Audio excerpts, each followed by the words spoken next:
It's Sean from ESBR Boxing. I'm delighted to be joined by Christopher Lovejoy, 19-0 heavyweight prospect, fighting this weekend in Germany against Manuel Charr. Christopher, thank you for taking the time out to speak to me so close to the fight. Thank you, man. It's a pleasure to be here. I'm having fun. Good to talk to you. Let's get straight to it. So I'm not going to beat around the bush with this interview. There's an elephant in the room, and you're gonna know what I'm going to ask you here straight away. Is obviously what's going on with the fight itself. There seems to be a lot of disrepute about you actually, competing this weekend due to apparently a deal with Don King that they're saying you shouldn't be fighting this weekend. So is there any update on that? Is there any news on what's going on there? Yeah, I don't know where that stuff is coming from. I spoke with EC Boxing, the promoters out here, before I even received the contract. They got everything situated before they even booked my flights to come out here. Everything is situated. Everything is good to go. Did the press conference. Weigh-ins on Friday. We fight on Saturday. They're all businessmen. They don't want to waste their time. Everyone knows what happened last October when I went to London to go fight Dave Allen. It was a big mess, waste of time, waste of money, and no one wants to go through that again. So they got everything situated before any money was spent, anything was even released.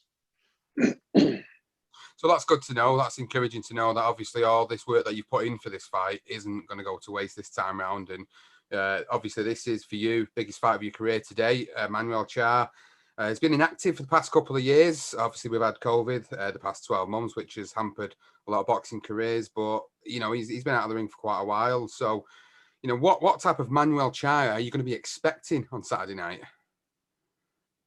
I watched his last fight. I wasn't impressed. I'm gonna expect that fighter 4 years older, and we go from there. He's got a lot of experience. Obviously, he's been in with some big names throughout his career, and he's an aging fighter, and it's a perfect opportunity for you at this stage of your career to be able to get this name on your record, because obviously you haven't had the opportunity to fight a name like Manuel Charr. So you going in there and doing the business on Saturday night, where do you see that propels you to? I've always been telling people I'm just one, maybe two fights away from a major world title. This right here is it. I mean, I beat this dude. I'm right in the mix for everybody. I was always in the mix, but I just need that one win, that one signature fight, on my resume to make everyone a believer. I think this will do it. Well, a lot of UK fans are starting to really warm to you as an individual. They see your character, they see you way you interact with people across social media, and obviously some of your antics at the recent press conference was quite entertaining to watch as well. And it's always good when a new character comes onto the scene that maybe not a lot of fans have tuned in to see before. So what do you think about you as a heavyweight boxer makes you different from everybody else that's out there that's going to be entertaining, that people are going to really tune into after this Saturday? I have no filter. I'm a fan fighter. I was a fan before I was a fighter, and I'm a people person. So people get to react to me. I don't feel like I'm bigger than anyone. I'm not bigger than the sport. I'm not a professional fighter where I don't get to talk to people. I'm a professional. I'm a champion. You're nothing. No, we're all the same. So that's why people can relate to me. On all levels, wherever I go, all walks of life. Everybody respects me. I'm a little funny, get a little banter here and there, but at the end of the day, they know I'm human, and I'm just here to just provide for my family, provide a good entertaining fight, and that's it. I'm here to entertain. What's always been your ultimate ambition with turning professional and getting to this stage of your career? The ultimate ambition is just to be able to be financially stable, to make some money. And I just realized that, going through this whole thing, that I can box a little bit, and I can fight the top guys. I got the heart for it. I got the chin for it, half of the business is show business. And I'm a showman. I like to entertain people, I like to have fun. And I think I'm a total package for, the superstar. I just haven't got the spotlight yet. And obviously getting a win like this against Manuel Charr will obviously propel you into that. And maybe it'll have two effects. Maybe it'll make people realize that you are out there and you are legit as a heavyweight. Yeah. And also it might have another effect, is that there might be people that'll look at you and say, I don't know if I want a piece of that. I don't know if I want to get in the ring with this guy. Is it, they might see it as a risk and they might not see it as much of a reward from fighting yourself. But for you, you're looking to push yourself right up to the top echelons of the heavyweight division. And this heavyweight division at the moment is just brimming with so many fighters. And a win on Saturday would certainly put you in and amongst quite a few of them. And without looking too far forward, obviously, I'm pretty sure you've already got, you know, an eye on what's going on in the heavyweight scene at the moment and different fights that have happened recently. You know, is there a sort of short-term objective that you want to get to this year in terms of where you'd want to go and who you'd want to fight? Well, I don't like to look too far past my opponent, but I will a little bit this time. After I beat this guy, I want to come to the UK. I want to fight in the UK. I really want to fight Dave Allen. I've always wanted to fight Joe Joyce. Over the last 3 years, I've been calling him out. And a new guy that's kind of got on my radar is Fabio Warley. So let's see how this fight goes. Let's see if the Usyk Joe Joyce fight gets finalized. I would love that fight with Joe Joyce. If not, I want to fight Dave Allen. And if he hasn't got himself in shape and ready to come back and fight, Fabio Warley's on my list. He's on my list. Do you feel these are the types of fights that you need to, again, propel yourself into the mainstream where people are getting to see who the real Christopher Lovejoy is and what he's all about? Well, those are just fights I want. This fight right here this weekend will propel me into the top, with the top guys in the division. You know, after I beat this guy, I'm in contention to fight whoever. But those are just the fights that I want personally.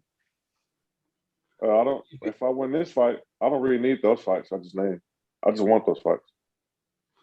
Now, obviously, Manuel Charr, he held that interim sort of champion in recess WBA title for quite a long period of time, and as a result, Trevor Bryan's ended up winning it now, so he hasn't got that anymore. Is there any type of disappointment as a result of you getting into this fight with Manuel that you didn't have the opportunity to maybe get that, you know, accolade behind you to be able to even propel yourself even further? Well, we won the belt. They said that they were trying to get a sanction for his belt, but like I said, it's in recess. I don't really know the rules and details of that thing and how that whole thing goes, but it doesn't really matter. My objective was to come out here, get seen, get on the spotlight, give me a win against a credible name, good opponent, good record, you know, got a lot of experience, and that'll propel me to the next level. So as far as the belt goes, they'll come sooner or later. And it's not like it's the super belt. I mean, WBA has 15 and 17 belts or something like that. If it's not the super, it doesn't really matter. It's just a belt. I've got a couple of questions that a couple of my colleagues have passed me over in preparation for this interview. And there's one particular question, and he's asked me to ask you about boxing being, you know, a flawed sport in many ways, i.e., you know, the judging, the hand-picked fights that people have, the underpayment of fighters as well. And what he's asked me is, what do you think is the biggest threat to the sport going forward? In my eyes, the biggest threat is different people like, you know, J. Paul, YouTubers and stuff like that. And the reason why I said it is the promoters. You know, I give a shout out to Eddie Hearn. I think he's the best promoter. Him and Matchroom, they're doing the best thing. But everyone else, they're not promoting the fighters the way they're supposed to be promoted. You know, you don't see billboards, you know, you don't see things headlining these fighters. And that's why you got little kids who can promote themselves and they're more known than these professional athletes. So that's probably one of the biggest threats right there, you know. But boxing is going to hold its own. It's still a major sport. It's still doing numbers, still has networks behind them, and still selling tickets, stuff like that. But when you talk about streaming and networks and stuff like that, it's a big competition with other people just being their own brand. And some of the promoters are still stuck in the old school, and times are changing. You know, Matchroom and Eddie Hearn are really doing it the right way. You know, they're keeping up with times and social media and stuff like that. And that's what you need. It's a social media era, and I believe that, you know, everyone should gravitate to that. You know, Because no one's really watching TV like that no more, and certain commercials and walking down seeing billboards. So that's how those are the old school ways of promoting, as far as I know. Now it's just about social media. You get the right social media network, and you can put these pictures and put these people's profiles here all over the world in a matter of seconds. That's how you can get someone's name out there. And like I said, a little kid can do the same thing. So that's the biggest threat right there, I think. Yeah, I think there's definitely elements of that I totally agree on. There's people in the industry that believe that it brings more eyes on the sport. So essentially, it brings more people to boxing gyms, and maybe there are a few diamonds in the rough that maybe have not had the confidence to step into the boxing gym for a first time. And obviously, the reality is of seeing someone do it on the telly to actually going in there and getting punched in the face for the first time. Two totally different worlds. Of course, that's a completely different world for people. But in that respect, do you think that if it brings the right, in some respects, if it brings the right attention to the sport, as in you get more kids going into the gym, henceforth more guys end up coming out of it that maybe not have come out of it before? Do you think that is a positive aspect of it? A lot of pros and a lot of people in the sport actually seem to think that way. Well, like I said, anytime you bring attention to the sport is always good. Even me, a lot of people look at me, they DM me super messages all the time. Say, bro, you're motivated, man. I'm getting back in the gym. I love I just love your what do you call it, your drive, bro. And they tell me all the time, like, you motivate me, I'm getting the gym. So I'm showing people that you can do it without a promoter. See, over here across the water is different than it is in the US. What I mean by that is being promoted, getting a promoter. In the US, you can have 100 amateur fights, win Golden Gloves awards, win tournaments, and you're not even guaranteed to have a promoter. You'll still be just stuck on your own. You literally have to know somebody to know someone to get you on a promotional deal. Whereas everywhere else I go and talk to, you go to the amateurs and you're going to go with a few people in your country and they're going to give you a shot somehow, some way. There are thousands and thousands of boxers who don't have a promoter and have no way of even getting to a promoter. The only way they can get to it, they have to take a B-side fight and they have to win that fight going against the odds, and then they'll sign them.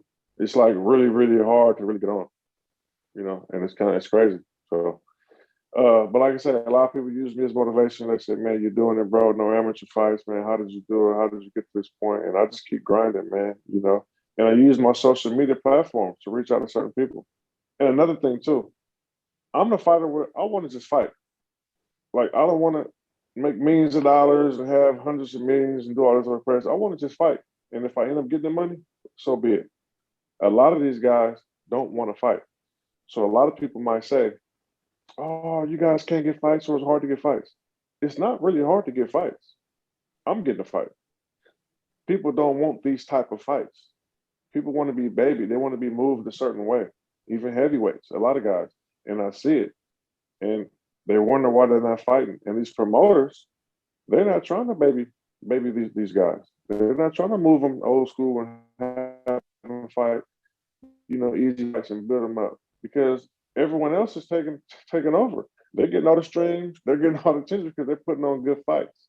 Everyone see good fights. They don't want to see a good fighter because these guys they're not salesmen anyway. So if you're such a good fighter, let's see it. At some point, you have to fight somebody. And I'm starting to see a trend of a lot of guys. There's so many undefeated heavyweights in America. It's all undefeated heavyweights. None of them fight each other. So that has to change. Do you think that's the reason why it took you up to your 20th fight to actually get an opportunity like this? Half of it. Okay, so let me give you my breakdown of what's going on with me. So all my fights, if you don't know, have been in Mexico. Yep. I came in, no amateur fights. I had to go down there and build my record up because that's the only place who would even give me a shot. I've talked to promoters, big promoters, and they wouldn't give me a shot. I had no amateur fights. So once I had to give me my 10 fights, I started putting my name out there, calling people out, blah, blah, blah, so on and so on. Even at that stage, I got a call to fight Big Baby Miller for a major payday, bigger than this payday here in Las Vegas on a couple years ago. I didn't even get approved by the boxing commission to even fight the fight. They sent the contract and everything. Everything was agreed. I didn't get approved. The boxing commission said that I don't have any film. They don't want me to get hurt. They don't want to get sued if something happened to me because they don't believe I can even fight. So that was a struggle, and I got turned down 3 times in Las Vegas Boxing Commission for major fights. So um, that's why I want to just get in the door. Any fight I get, just get me in the door. Even with the rankings, I spoke to different ranked WBC and IBF. And I said, I got to get ranked, bro. Can I fight for a vacant belt? I'm 15-0, 16-0. We'll put up the sanction fees. And it's like, we can't do it. Even if you get a fight maybe in Europe somewhere or even anywhere in the U.S., maybe somewhere in the South, we could do it, but you don't have any fights credible. So it was just a struggle. So me, at this point, I need any fight I get, I just need to fight. I don't care how hard it is, how short notice. Once I get the fight, I can get more fights. And that's what I did last year, with the Dave Allen. I was just going to go fight. What was your experience like fighting in Tijuana, in Mexico? Well, my first couple of fights, well, I'm going to tell you about my first fight. My first fight was, I met the guy. We shook hands, like the situation. Oh, hi, hey, what's going on? My name is Chris. Look at this. Who you going to be fighting? Okay, cool, nice guy. I'm thinking this is business. I'm thinking it's just cool. He's just going to show up and we're going to fight. Everything's going to be cool. I never had an amateur fight before, so I didn't really know too much about boxing. The bell rang and the guy comes out trying to knock me out. He clipped me a little bit and almost knocked me out. I was so embarrassed. I was like, oh, this is a real fight. Like, I thought we were cool. Like, I thought, you know what I'm saying? And, so I just gathered myself and, I won the fight, knockout. So I talked to the guy who put the matchmaker down there. I said, hey, man, what's going on? I thought it was like an easy fight, man. He said, man, at least I know you got a chin. I'm like, damn, that's crazy. I thought dude was cool and dude was smiling in my face and all this stuff. Like, I never knew these tactics. I never boxed before. And ever since then, I didn't really play no more games. You know what I'm saying? I'm not about to be cool and all that. We're not cool. And, so like I said, you go down there, you're on your own, they don't care about your record. You're not going to get no win no decision like that. Anything can happen. I mean, they're there for them. You're in no man's land. You're in their, you're in enemy territory. So they're looking for guys that they can beat and thinking they're coming to get the easy win. I've been over there numerous times and saw a lot of guys lose, thinking they were getting an easy win, and they got knocked out. They lost by decision. They got a draw. They lost by disqualification. So, that's why I try to end the fights there fast. I don't want any issues. But like I said, overall, it's cool. Do you think that experience that you've had having to fight and, like you said, going into no man's land is the type of perfect preparation you need for going to another no man's land, and obviously going to Germany and fighting their favorite fighter and one of the fighters that they recognize as a great heavyweight? Do you think that's the perfect preparation? Because now you're in there and you seem to be enjoying it in fight week. You seem to be relishing it, and social media looks like to me that it's like you're having a great experience and you're just ready to go in there and do the business. Yeah, definitely. It definitely prepared me for this in numerous ways. I mean, number one, I would really consider those my amateur fights. I never had amateur fights, although I have 19 amateur fights. This is like my first professional fight. It's not in Tijuana, Mexico. I'm in a whole other country, against a guy with the actual winning record who actually fought champions, who actually had a belt. This is a super, super, super extra step up fight, from the guys, the level of opposition I've been fighting. So the preparation, it all worked itself out, I mean, you go into Tijuana, Mexico, you can't leave a few blocks. It's a third world country, it's shootings, there's a lot of violence, there's no security out there. Things are changing there though, it's real good. I've been stopped by police out there. They were really, really nice to me. They're actually telling us that the police are there to protect us because a lot of tourists come over there, and if anything was to happen, I'm not going to come back and spend no money. So they want to make sure I'm protected so I can tell my friends that Tijuana's a nice place so they can come spend money. So it's actually pretty safe, but just when you leave the area, I mean, you're still in a third world country, It goes down in Mexico. So, and like I said, I'm out there by myself, you know what I'm saying? So out here, it's like, it's a little more peaceful. Yeah, I can imagine. I can certainly imagine it's a bit of a worlds apart, to be fair, going to there and being treated obviously slightly differently than what you've what you've experienced previously. But just going to the fight itself, obviously we've touched on it a little bit, but you know, this is the perfect preparation for you. Everything that you've discussed, everything you've talked about with your career leads you very nicely into this opportunity against a guy that obviously, as I said, have been in with some really big names. Vitaly Klitschko, Alexander Povetkin, Marius Bradis, Ustinov. He's been in with some top heavyweights throughout the course of his career. And obviously for you to go in there and do a number on him on Saturday night would obviously be a big statement, regardless of, you know, whether the fact he's been out of the ring for so long, still, you're still taking that name on your record. You're still putting yourself up there with all these great heavyweights. And when you look around the heavyweight division yourself and you see the guys that are really vying for the top spot, you know, who do you consider to be the top guys in the division, barring Anthony Joshua, Tyson Fury? Well, you got Dylan White, Deontay Wilder, Usyk, Joe Joyce, Andy Ruiz Jr. You know, those guys. Like, outside of Tyson and Joshua, those are the top guys. You know, those are the top five. Then you still got Big Baby Miller. You know, he'll be off suspension soon in a few more months. That's a fight I've always been wanting. I've been calling him out for a few years now too. So, those are the top guys. You know, I want to get in the mix. I'm ready to get in the mix. Yeah, sounds like you're ready to go for it. It sounds like you've done your learning, you've had your opportunities in different parts of the world, and now you're ready to come over to Germany, beat Manuel Charr, and take your career one step further forward. And it is going to be really exciting to see how things go for you over the next 18 months, because we expect you to come over here and maybe you will get that fight with Dave Allen.